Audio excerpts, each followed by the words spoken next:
good morning. Welcome back to a chapter a day. It is August the 6th. Yeah. And we will be reading chapter 16.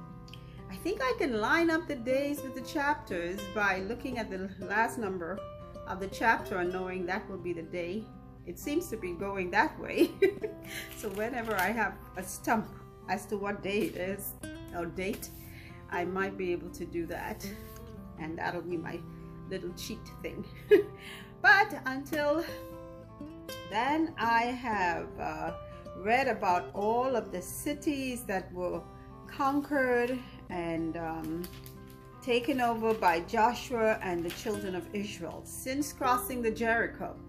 And there were countless other cities prior to that when they were walking through with Moses.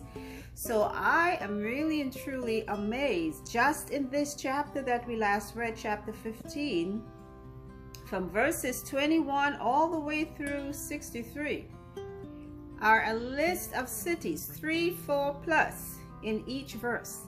And that was just for one tribe, Judah. Okay, the lands were vast, much wider than we can even imagine. Okay, so chapter 16. And the lot of the children of Joseph fell from Jordan by Jericho unto the water of Jericho on the east, to the wilderness that goeth up from Jericho throughout Mount Bethel. So now this is going to be for Joseph's children, for those, I think he had 2 sons, Manasseh and Ephraim. Verse 2, and goeth out from Bethel to Luz, and passeth along unto the borders of Archi to Ataroth, and goeth down westward to the coast of Japhleti, unto the coast of Beth-horon the Nether, and to Gezer, and the goings out thereof at the sea. So the children of Joseph, Manasseh and Ephraim, took their inheritance. And the border of the children of Ephraim according to their families was thus. Even the border of their inheritance on the east side was Ataroth Adar, unto Beth-horon the upper.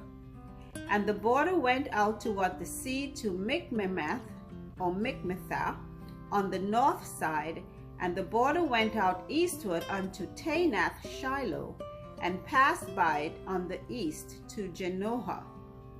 And it went down from Janohah to Ataroth, and to Naroth, and came to Jericho, and went out at Jordan.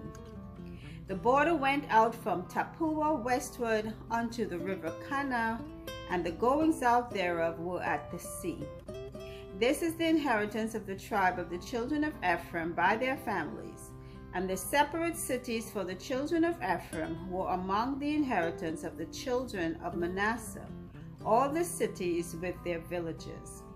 And they drave out not the Canaanites that dwelt in Gezer, but the Canaanites dwell among the Ephraimites unto this day, and serve under tribute.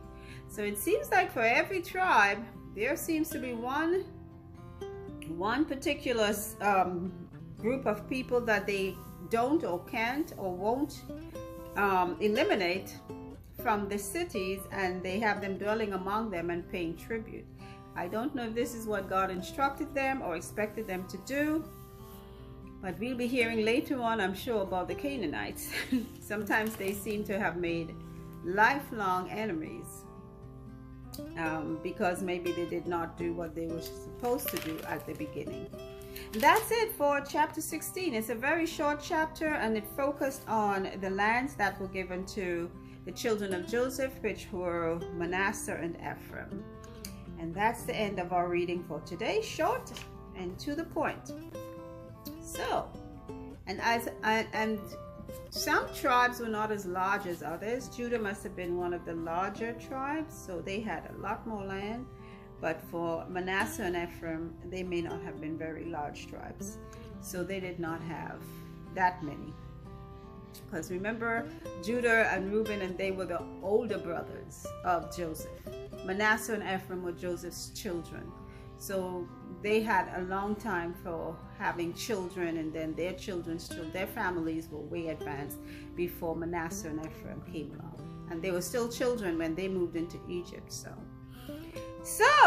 with that said, we will continue our reading. And until then, remember, faith comes by the hearing of God's word. So until then, have a great day. Bye.